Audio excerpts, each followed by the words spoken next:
Hello everyone, it's me again, Iza, and welcome back to my channel. In today's video, I'll be doing my mid-year money reset.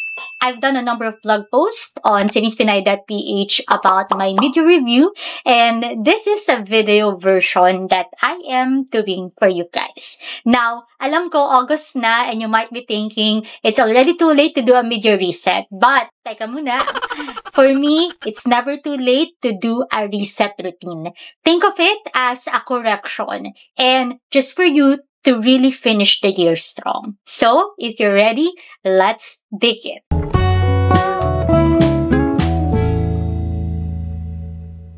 So, step 1 is to review how you did financially from January to July. There are 4 areas na hihimayin natin: income, expenses, savings, and investments. And in this video, I'll be doing and sharing with you guys what I can share publicly pagdating naman sa mga areas din ng buhay ko. So, pagdating sa income, compared to last year, I think sobrang laking dapat i-improve ng income ko this year. The only active income source that I have na stable is my day job. And compared to last year na meron akong mga nakukuha mga opportunities, speaking engagements, freelance writing gig, sa ngayon, medyo dehado tayo sa area na to. I did have a paid blogging invite last April and I was able to also get some freelance writing gig. Pero sobrang mga short stint lang sila. And it's, again, incomparable to what happened last year. So if you want to know how much I made in terms of my extra income last year, I will be putting the blog in the description box so you can read it out. So to put it simply, I'll definitely have less income compared to last year kasi hindi ko na mababawi yung January to July, but I am still hopeful to get some paid opportunities for the remainder of the year. So next, let's talk about expenses. How was my spending habits? And then you also kind of assess whether you want to continue that spending habit for the remainder of the year or something has to change. 2024 started with a big expense already because I spent the holidays in my parents' Eastern Samar. And of course, the whole trip, I think we were there for 2 to 3 weeks ata. Medyo may mga expenses din tayong nagawa with that. And then, another high expense month for me was March because that was when a lot of family things happened. So, that was my cousin's wedding. Wherein, malaking expenses ko napunta sa pag-uwi ng parents ko from Eastern Samar pa Manila because they're both ninong and ninang sa kasal ng pinsan ko. And I'm also the maid of honor. So, I also sponsored the bridal shower and their photo booth for their reception as a gift, of course. And then, pinag-shopping ko din yung parents ko ng outfits nila. And then, same month of March, I went to Singapore for the Eras tour and also Malaysia for long layover. The Singapore and Malaysia, okay naman financially kasi 75% of the expenses, nagawa ko na siya ng 2023. Nung medyo malaki pa yung extra income ko. 2023, I was able to pay for the ticket ng Eras Tour, pati yung flight, and also the accommodation. So, wala nang problema dun.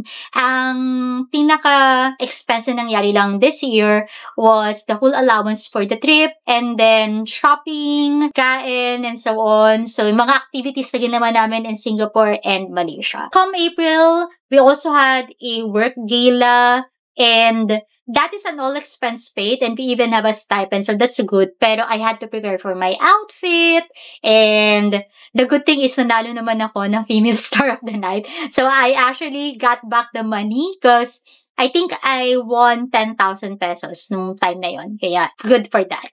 Now, after that, medyo nagpahinga tayo sa expenses natin. But in June, I went back to Eastern Samar for my youngest sister's graduation. And we also went to Cebu as a graduation gift to her. So, malaki din yung expense ng trip na yon. Additionally, from January to July, of course, I also had some shopping here and there, buying clothes, buying some things that I love, some things that I want. So, kasama din yun siya. July was the concert ticket. And I'm gonna be sharing to you kung ano yung pinanood ko na concert sa July vlog ko. Pero if you're following me on Instagram at Isaglino, you'll probably know kung ano yung pinanood ko na concert. So that's also a big spend for me. And latest spend ko is my phone upgrade. Even if naka-plan siya, I had to pay upfront, which is 30% of the unit. And medyo malaki din siya. So all of these are expenses that I did so far in 2024. And I think aside from the whole shopping na ginagawa ko, wala naman akong pinagsisisihan sa kanila. All the expenses were spent well and with family, for experiences, for things that are gonna be part of my core memories. For that, priceless sila. And lagi ko naman tong sinasabi, no, yung pagdating sa pera, maluwag ako pag pamilya, pag kaibigan, because I just believe in putting a balance between happiness at the moment and providing for your future self.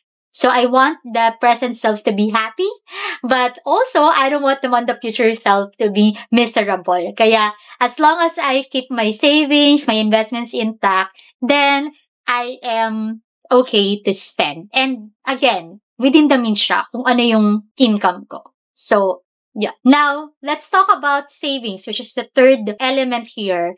I haven't touched my emergency fund, so that is good. And pinaka-na-touch ko lang is yung aking travel fund that I definitely have to rebuild.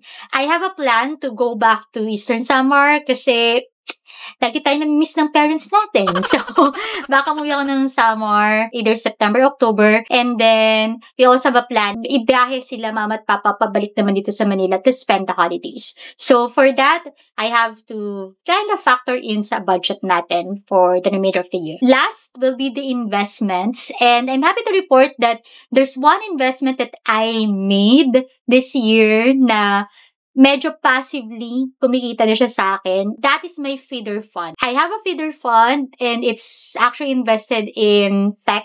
And okay siya. Like, so far so good. I think I'm earning around 20 to 30% already of my investment to it. And I plan to add up. And then I also invested in REITs. That's another new stocks that I hold. Okay din naman kasi they pay dividends. Hindi pa ganun kalaki yung pera ko sa kanila. Pero I'm happy that I added them in my portfolio. For this investment, I am a long-term investor. So I rarely check my portfolio, honestly. I just invest and invest and invest.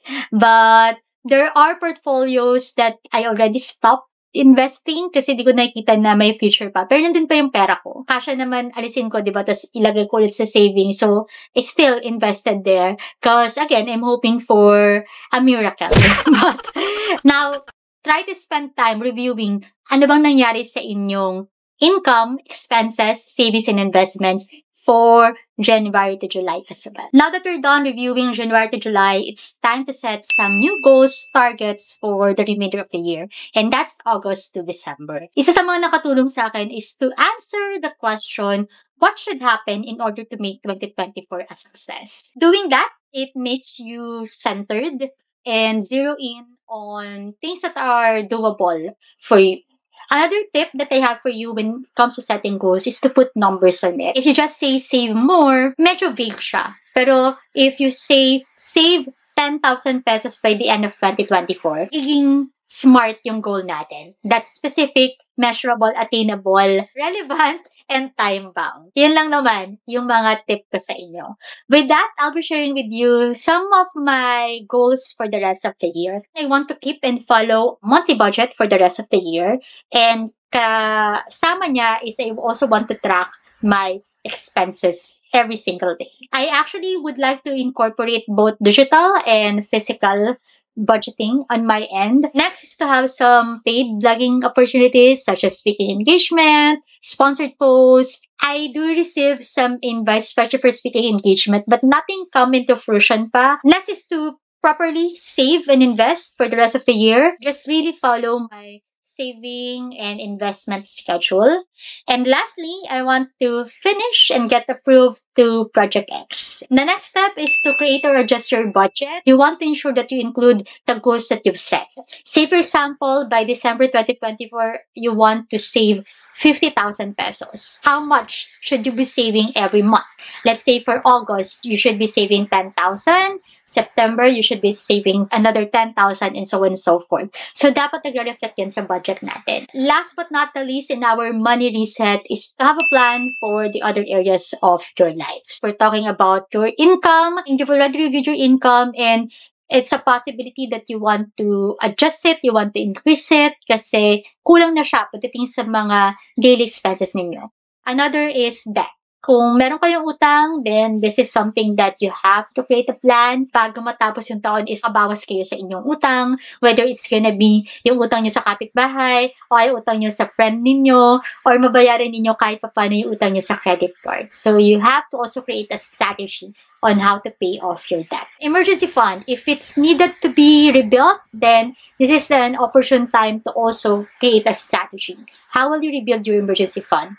How much or what percentage of your income should be automatically sent to your emergency fund? And lastly, your investment portfolio. Again, if you're not yet investing, this is an opportune time to think about it. Do your research about an investment vehicle that you want to pursue and save up for the capital first. And if from your review from the past January to July, may mga portfolio ka or may mga investment ka na hindi kumikita, lalo ka pang nababawasan ng pera, then it's time to think ahead and move forward. Magre-rebalance ka ba ng portfolio mo? Will you sell some in order to mitigate the losses for others? Or you want to put in more money para mag-half siya or mag-balance siya? So, all of that is something that you need to plan and strategize by now. What I can control pagdating sa income is to blog as many as possible, to publish new YouTube videos, and to be active on social media. Just to really put myself out there that I'm back, that I'm active again, and I'm speaking about personal finance, that I am an advocate of financial literacy here in the Philippines. For debt, I don't have debt except for credit cards. The plan is just to ensure that I pay it in full on a monthly basis. For emergency fund, no need to rebuild my emergency fund for now, but I'll be adding my travel fund. So for the travel fund, I need to do that and rebuild that. For my investment portfolio, I think most of my investments are good for now. Celebrate your journey, any big or small that you've done for your finances so far this 2024. If you feel like you're lost in life, probably just too much of financial stress going on, know that I'm praying for you, and ako, naniniwala ko dito, alam ni Lord lahat ng hard work natin. And hindi siya bingi, hindi siya bulag. So, nakikita niya yan. Nakikita niya lahat ng pagod natin, lahat ng hard work natin. Have faith in your financial life na something will bloom. So, let go of all the grudges that you have for your finances, but instead, treat it as a new phase, treat it as a new page to sort things out and to finish the year strong. So, that's it for me, everyone. Thank you so much for watching, and see you on the next video.